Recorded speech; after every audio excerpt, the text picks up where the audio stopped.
Well,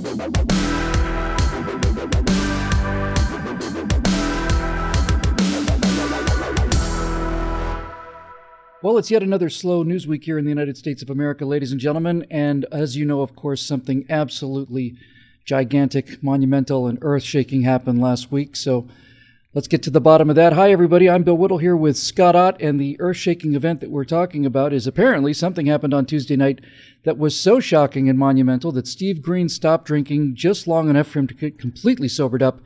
And we haven't seen hide nor hair of him since then. I think he kind of came to his senses and went, what am I doing with my life? Yeah, a sober look at your life will often get you right back to drinking again. Steve is at an undisclosed location detoxifying. He would be here in America with an internet connection, but the EPA decided that his liver wasn't safe, and so he had to be removed outside the bounds of the country. He's actually south of the border, and the wall has gone up already, so he can't get back. He can't get back. That's awesome.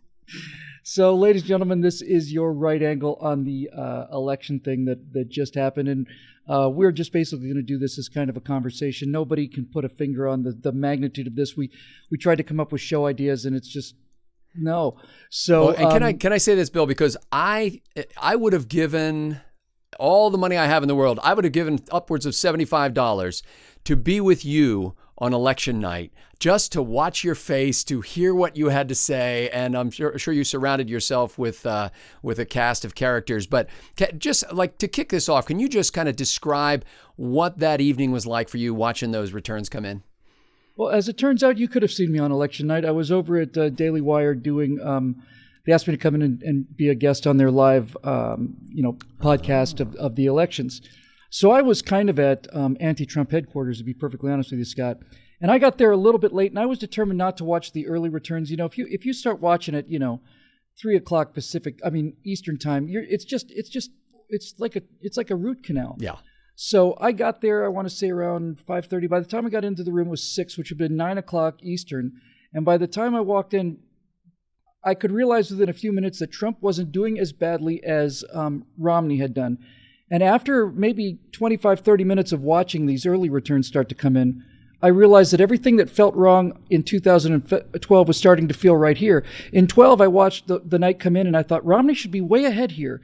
And in states that he's supposed to be competitive in, he's getting knocked around. Yeah. And it was just the opposite here. Trump looks comfortably ahead here, and he looks comfortably ahead there. I have to tell you, the biggest shocker for me in terms of changing my night was these New York Times predictors. I don't know if you got to see these, but they're basically needles, yeah. and they're counting the votes for each state, and they're showing whether it's Clinton or Trump. And then as the votes come in, there's like it's tilting towards Clinton, tilting towards Trump, and there's a predictor.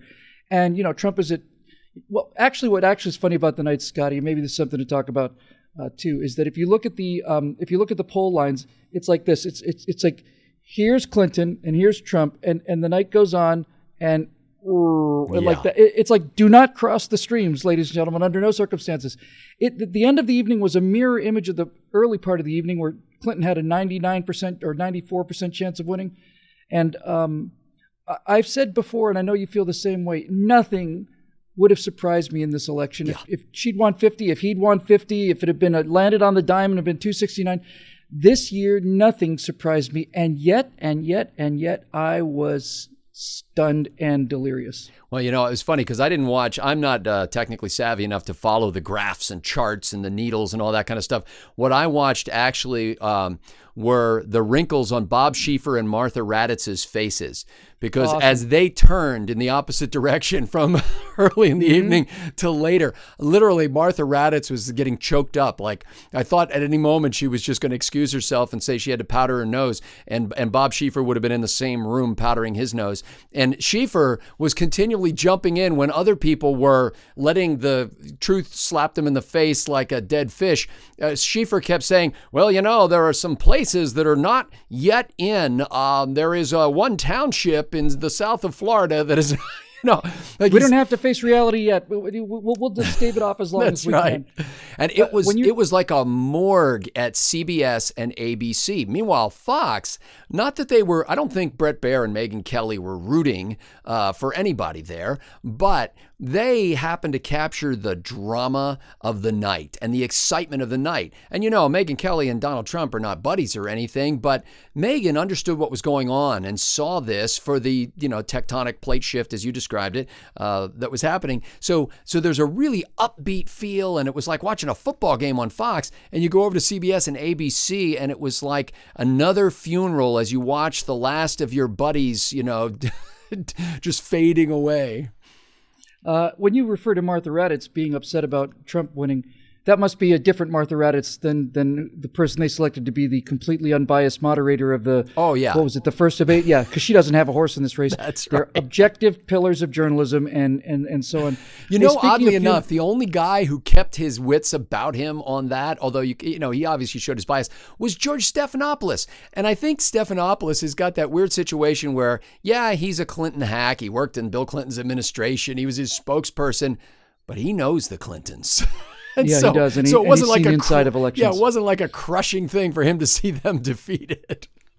Since we're going all over the table with this, and speaking of funerals, did you see the Saturday Night Live sketch that was they were supposed to get Alec Baldwin back, and undoubtedly Alec Baldwin was looking forward to, the great moment where he gets to stick the final knife into Donald Trump and and show him pouting or stomping his feet or whatever. And Baldwin just decided not to show up. He just didn't show up for work. And apparently he didn't even call in. He did not show up for the rehearsals. Wow. And so they didn't have a Trump to her Hillary. So instead, I forgot her name, Kate something I want to say. Kate McKinnon, right? And it was quick thinking by Lorne Michaels, by the way, to replace Alec Baldwin with something that weighed the same as him. It was the grand piano. Awesome. Yes, exactly right.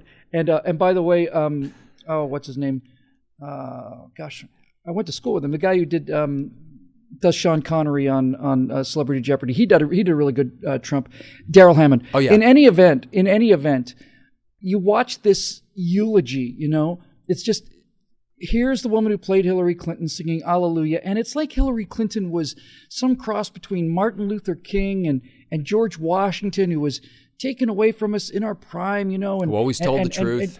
Always told the truth and was just a pillar of justice and a grieving nation pauses to reflect upon the great person's achievements. And I'd like to spend a little time on the character of Hillary Clinton, because I think we learned a lot about her that night. Scotty, I was watching live, so I'm happy to say it's on record, and some people apparently were watching because I got comments about it. But two things happened over at the Daily Wire that I thought were really telling. The first one was when Hillary Clinton, when it looked like it was over, and Trump was preparing to make his victory announcement, and we were, as we know, the election was over, and then 2 hours went by before they finally called it. Yeah. Because it was down to like 99.5%, and they don't want to be the station to get it wrong, So we find out that Hillary's going to give her concession speech, and then we find out that she's not going to give the concession speech, that she sent John Podesta on his way. And I screamed at the TV. I really did. As a coward. You coward. Yeah.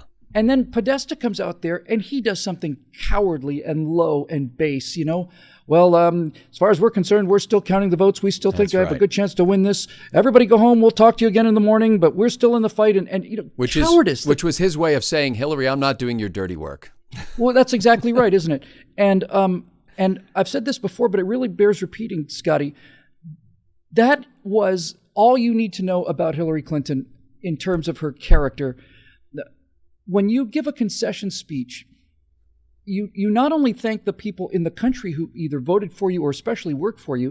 You've had thousands of people standing out there in the cold. They've come from all over the country to see you. And your concession speech, and I've never seen anything other than this, your concession speech should strike a graceful note that, first of all, thanks you for your hard work. He says, we gave it everything we had. We gave it everything in the barn, and we failed this short.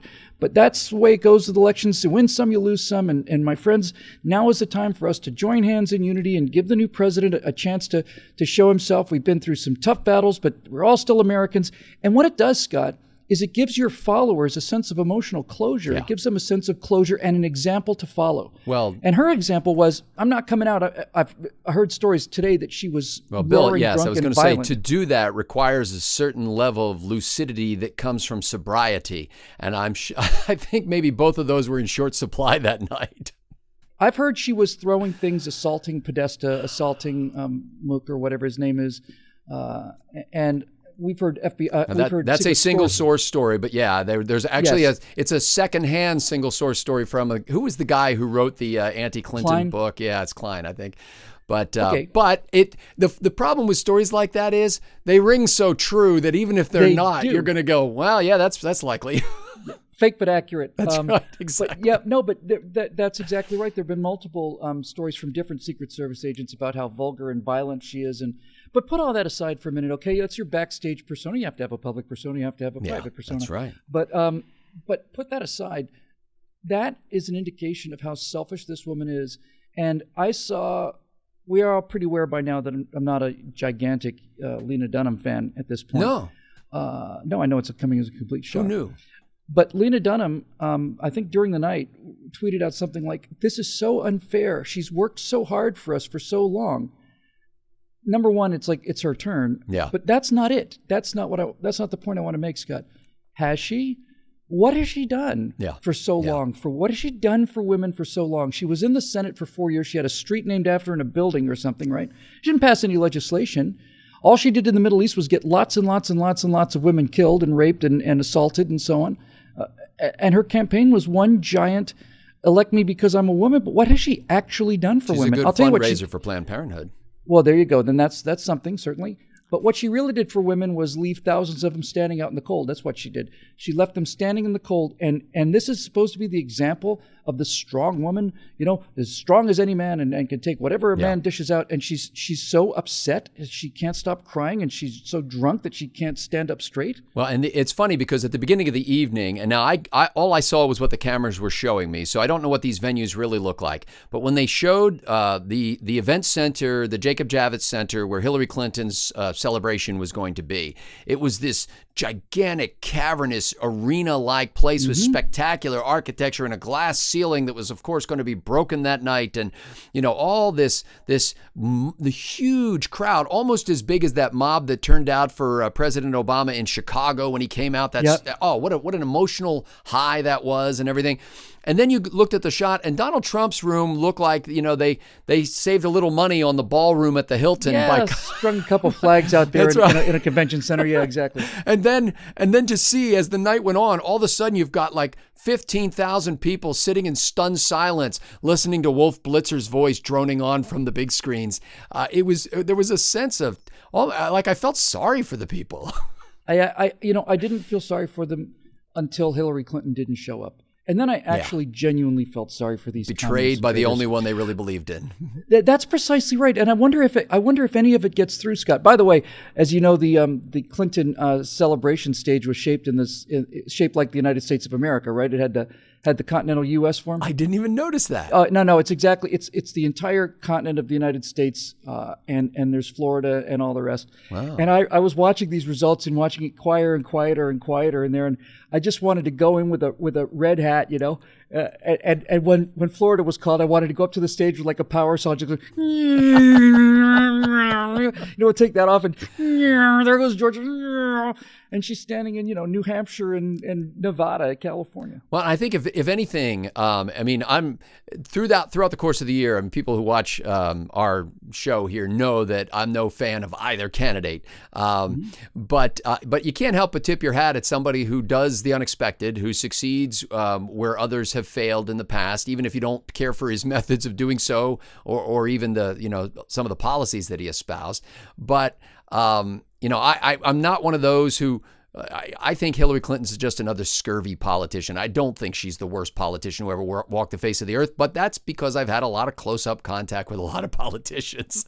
So I have a basis for evaluating a relativity scale that says, she's another one of them.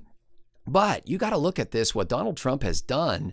And I was as happy for him on election night as I was for Barack Obama becoming the first black president of the United States, even though I opposed all of his policies.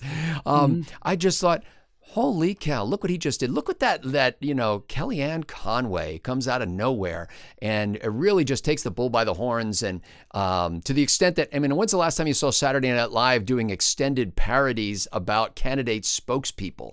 But she really became a force to be reckoned with.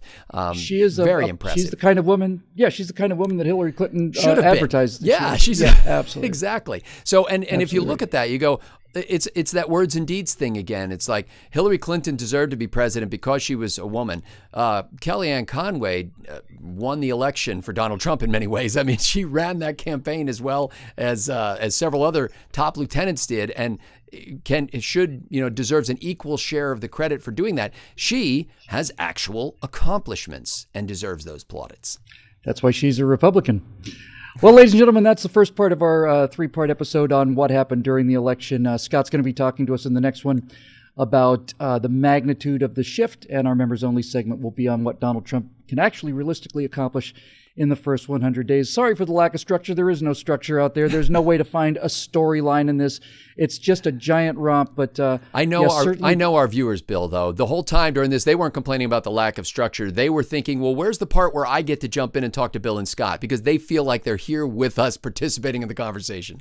That's very flattering, and you are. I mean, when we record these shows, we're always thinking about you. I know that may sound a little precious and maybe a little, but it's true. It's absolutely true. It is. So thanks again for joining us. This show has been made possible by the paying members over at BillWhittle.com. We're about to start a whole new direction over there. And the one nice thing I'll say about this, Scotty, and just get your final thought on this, is after the election was over and in the days after the election, I have not run into a single Republican, either a public figure or a private figure, who's doing anything like, well, now that we've won, we can just completely relax. Everybody that I've spoken to understands that this is a 4-year grace period. Yes. It's a reprieve in a world that gets progressively more socialist every day, and the pushback from the left has not even begun. We'll talk about that in our third episode. So for Scott Ott and Bill Whittle and the vacationing Steve Green, who's finally seeing the world stationary, without moving just a little bit, I'm Bill Whittle. Thanks again for your membership. Thanks again for watching, and we'll see you next time.